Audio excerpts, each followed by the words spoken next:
আসসালামু আলাইকুম, কেমন আছেন সবাই?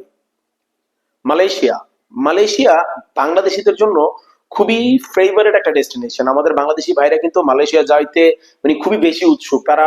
যেমন ধরেন মালয়েশিয়া, মালদ্বীপ, তারপর হচ্ছে গিয়ে আপনার সৌদি, দুবাই, এই কান্ট্রি গুলোতে আমাদের বাংলাদেশি ভাইদের প্রিফার বেশি থাকে। বিশেষ করে মালয়েশিয়া বর্তমানে বন্ধ, তারপর আমাদের বাংলাদেশি ভাইরা যাওয়ার জন্য মনে করে যে উঠে পড়া লাগে। বাংলাদেশে আপনি অনেক অনেক এজেন্সি পেয়ে যাবেন, অনেক লোক পেয়ে যাবেন যারা বলতেছে যে মালয়েশিয়া আপনাকে বৈধভাবে নিবে, বৈধভাবে ভিসা দিবে, বৈধভাবে কাজ দিবে, সবকিছু আপনাকে বলতেছে। কিন্তু আপনারা জানেন না যে এটা কত বড় একটা ফাঁদ, এটা কত বড় একটা ট্র্যাপ। বর্তমানে মালয়েশিয়াতে কিন্তু বাংলাদেশি ভাই যারা অবৈধ আছে তাদের কিন্তু অবস্থা খুবই খারাপ। তারা কিন্তু না পারতেছে থাকতে, না পারতেছে আসতে, এমন একটা অবস্থা আছে।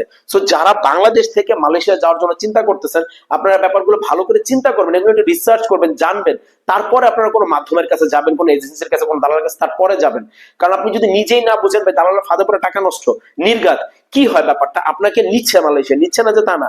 তারা কি করে, আপনারা একটা ট্যুরিস্ট ভিসা করে, কারণ মালয়েশিয়ার ট্যুরিস্ট ভিসা করাটা অতটা বেশি একটা ঝামেলা না। আপনার মোটামুটি একটু ভালো করে কাগজগুলো সাবমিট করলে কিন্তু ট্যুরিস্ট ভিসা হয়ে যায়। তারা ট্যুরিস্ট ভিসা নিয়ে আপনাকে মনে করেন কাজে লাগাই দিয়ে ছাইড়া দেয়। ভাই আপনি অবৈধ, বুঝতে হবে, আপনি বৈধ হতে পারবেন না। এই বিষয়গুলো আপনাদের বুঝতে হবে। সো দালালের খপ্পরে পড়ে ভাই বর্তমানে মালয়েশিয়া যাওয়ার জন্য কেউ চেষ্টা করবেন না। এটা সকলের কাছে আমার রিকোয়েস্ট রইলো। ভিডিওটা শেয়ার করতে পারেন, আপনাদের অনেক বন্ধু বান্ধব আছে যারা হচ্ছে আপনার দালালের খপ্পরে বা মালয়েশিয়া যেতে চায়, তাদের সাথে শেয়ার করতে পারেন, তাদের অনেক উপকারে আসতে পারে ভিডিওটা। আমি আন্তরিকভাবে মানে রিকোয়েস্ট করে বলতেছি, মালয়েশিয়ার জন্য কেউ এই মুহূর্তে চেষ্টা করবেন না। কারণ বর্তমানে মালয়েশিয়া বন্ধ। যদি খুলে, আমরা খোলার সাথে সাথে আমরা যখন আপডেট পাবো খুলছে বা কোনো ধরনের কোনো ইয়ে হয়েছে, সাথে সাথে আমরা নতুন একটা আপডেট জানায় দিব যে হ্যাঁ খুলছে। বাংলাদেশে কিন্তু মালয়েশিয়া খোলার একটা ভালো একটা সম্ভাবনা আছে। নতুন একটা দ্বার খুলতেছে, খুলতেছে না কিন্তু তা না, কিন্তু এখনো খুলে নেই। সো এই সুযোগটা নিয়ে হচ্ছে কি মানুষগুলা মানে আপনাদের ট্র্যাপে ফেলাচ্ছে, আপনাদের টাকা পয়সা খায় ফেলতেছে, আপনাদের অনেক ক্ষতি করতেছে। সো খুলে নাই, এখনো খুলবে। কিছু শর্ত দিচ্ছে মালয়েশিয়ান গভর্নমেন্ট, যে রিক্রুটিং এজেন্সি যারা আছে, বৈধ এজেন্সি যারা মালয়েশিয়াতে লোক পাঠাবে, আপনার শ্রমিক পাঠাবে শ্রম বাজারের জন্য, তাদের কিছু শর্ত দিছে।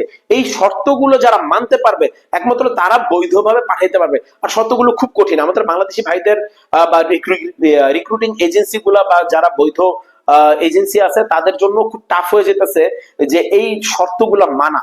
যার কারণে এখন পর্যন্ত পুরোপুরি এই জিনিসগুলো এখনো চালু হয়নি। হ্যাঁ, কোনো এজেন্সি যদি শর্তগুলো ভালোভাবে মানতে পারে, সবকিছু করতে পারে, তাদের শর্ত পূরণ করতে পারে, তখন হচ্ছে মালয়েশিয়ান গভর্নমেন্ট থেকে তারা বৈধতা পাবে।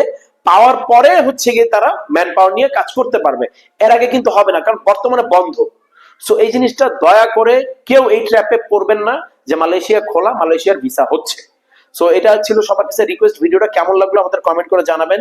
কারো যদি কোনো ধরনের হেল্প দরকার হয়, কোনো ধরনের প্রয়োজন দরকার হয়, ভিডিও ডেসক্রিপশনে আমাদের হোয়াটসঅ্যাপ নাম্বার দেওয়া আছে। প্লিজ দয়া করে আমাদের মেসেজ দিবেন, কল দিবেন না। আমাদের দয়া করে মেসেজ দিয়ে রাখবেন, আমরা অবশ্যই আপনাদের মেসেজে রিপ্লাই করব। তো এই ছিল আমাদের আজকের ভিডিও। চ্যানেলটা সাবস্ক্রাইব করে পাশে থাকবেন। দেখা হবে ইনশাআল্লাহ আগামী ভিডিওতে অন্য কোনো দেশ, অন্য কোনো তথ্য নিয়ে। ততক্ষণ পর্যন্ত সবাই ভালো থাকবেন, সুস্থ থাকবেন। আল্লাহ হাফেজ।